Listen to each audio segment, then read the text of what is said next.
Hey guys, so when we left off talking about agriculture, we were discussing the different ways of different ways of farming that weren't just like doing industrial monocropping, and ways that are more environmentally friendly and help conserve the soil. So again, remember that our key here is soil conservation. So we talked about, let's go back a little bit. We talked about contour plowing, moving with the flow of the land, reduces erosion. We talked about intercropping, which is where you plant multiple things in a field. It gives them that synergy, that nutrient synergy. It can also help confuse the pests. You can also get wind breaks. And then we talked a little bit about intercropping, like crop rotation, which is like honestly a more, I don't know, user-friendly way to do intercropping, because you can still just like set one big machine on the field and let it go. So you do yearly alternations as opposed to same year, same field. And so that's where we left off, and I want to pick back up there and talk about agroforestry, which is basically just intercropping with trees. Okay, so you can see it here in this picture. They've got some sort of, bush down here, some sort of like, looks maybe like beans, I'm not entirely sure, but they have trees intercropped with it. Now, a lot of times farmers will do like fruit trees, or, well, not just or, just they will do fruit trees, because like not only do you get veg, you get fruit and lumber from all the same plot of land. So it's a very efficient use of your land. Or you can just plant like lumber trees, which is maybe what this guy, I don't know, these might be almond trees. Almonds are like one of the signature intercropping plants, or agroforestry plants, because farmers will a lot of times plant almonds, they'll plant some sort of veg in between, and then they'll plant like flowers along the perimeter of the field, to encourage like bees and stuff. So here you get that really reduced erosion because you have these trees as windbreaks. Okay, also those tree roots are, big and expansive. They're holding the soil in place, so the soil is less likely to move around. And again, like I said, you get multi-uses of the land. One of the cutest things I've seen with this agroforestry is a lot of times farmers will have little bee boxes that sit out in between the rows, and I just think that's so cute. You get this good synergy with pollinators, and also like you get more places for bees to live, because we're not very nice to the bees. Yeah, so was there anything else I wanted to say about that?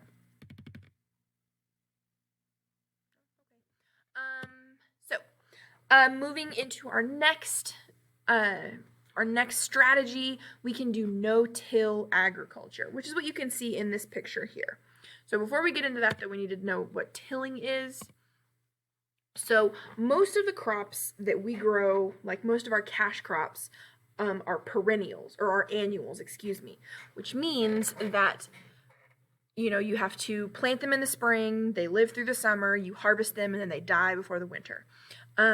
Which means that every year you have to till the soil that those plants are in. So tilling, let me move my face. Tilling is where you take these big machines that are basically like, they look kind of like this, and they churn, and you, like in the old days, it was literally like two metal like spiky things that you set in the soil, and they just like wheeled across and like churned up the soil. Now it's almost always done by machines, but the goal is to kind of like mix up and break up the soil. Now, there are some really good things about tilling the soil. First and foremost, that you break up any weeds or fungus that has taken root in that soil. So you're basically just, disrupting all of the root structures of any weeds that are growing there. It reduces the amount of pesticides that you have to use on the field, because any insect eggs that were laid in that soil, if you can churn it and expose those to the air, they're going to desiccate, or they're going to cook in the sun. And so, like, the babies aren't going to hatch. Okay, however, there are a lot of issues with tilling.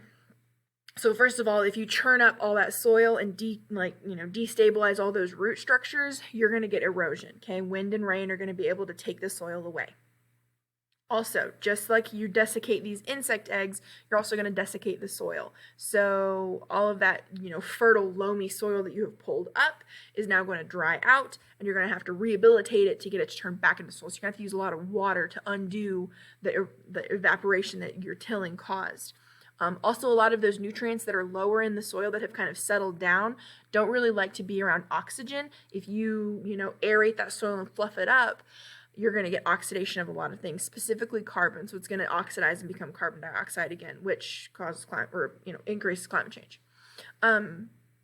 Also, because we're planting annuals, they don't have very, very deep roots because they don't have time to grow them because they only have 1 year to grow. So if you bury those nutrients too deep, your plants are never even going to be able to access them in the amount of time they have to grow. So one of the ways to kind of deal with this is just don't till. Like, harvest your plants, cut it down, and then just let it sit and just let it rot there. So one of the good things about this is you have a lot less erosion because you're not churning. You're allowing the soil to stay, intact. You get a lot more nutrients to plants. So all of these things that are sitting on the top are going to rot and be right there for those tiny little plant roots to grab into. Because you're not oxygenating the soil and churning it, you're going to get less oxidation, and you're also going to have less desiccation, so less drying out. However, you are going to have to use more herbicides and pesticides to kill anything that is in this field. One of the ways to get around that is to do crop rotation, so that will cut out like a lot of the pest problems, but you'll still probably have to do extra herbiciding or extra like weeding where you go out there and pick the weeds because you're not killing them by churning them up and tearing up their roots. So again, good and bad. Okay. Another way to do no-till is just to not plant annuals. Like, that's part of the problem is every year you're having to churn up and mess up this soil.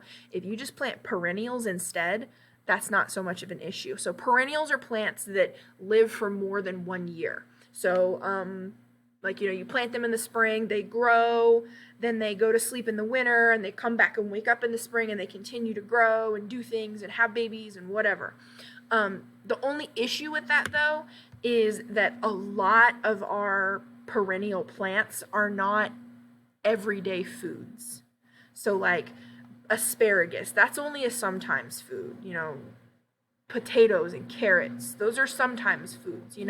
Like, even though we do eat a significant amount of potatoes in our diet, it's not one of those 3 staples, so none of these are. And so that can be an issue where if you are replanting your field with perennials, it maybe isn't going to make the most money in the end. Yeah. Okay. So our final sustainable agriculture practice is called terracing. This, for some reason, is not in your reading at all, which is weird to me. And it also is not really a thing that we do here in the U.S. So terracing is a way to contour plow on the side of a hill or a mountain. And you can see the terracing that they have done to this hill here. One of the, ideal, not really ideal, but like the textbook example of terracing is down in like the Andes Mountains, so like South America, where there's it's all just mountains, so where do you farm? So what you do is you basically build these like stair steps into the side of the hills or the side of the mountains, and that reduces erosion because you can't farm on a hill that's like this.